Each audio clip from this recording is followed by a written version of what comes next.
Video viral হচ্ছে না। অনেক চেষ্টা করছো তবুও ভাইরাল হচ্ছে না।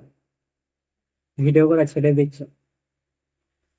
এই যে এই ভিডিওটা দেখছো, 10 জনকে শেয়ার করো, 10টা কমেন্ট করো, একটা লাইক করো। দেখো, তোমার ভিডিও ভাইরাল হয়ে যাবে, ফ্যান্স ফলোয়ার বেড়ে যাবে, এঙ্গেজমেন্ট বেড়ে যাবে, সব বেড়ে যাবে। এইসব জ্ঞান লোকে কেন দেয় জানো? কারণ তুমি ভাবো হয়তো আমার প্রোফাইলে কোনো সমস্যা আছে, হয় মনিটাইজেশনে কোনো সমস্যা আছে, কিন্তু সমস্যাটা ফেসবুক প্রোফাইলে, সমস্যাটা আছে তোমার মনে। তুমি ভাবছো 2-3 মাস ভিডিও করেই ভাইরাল হয়ে যাবে, কিন্তু না, তোমাকে ধৈর্য ধরে কাজ করে যেতে হবে। ভাইরাল হতে সময় লাগে।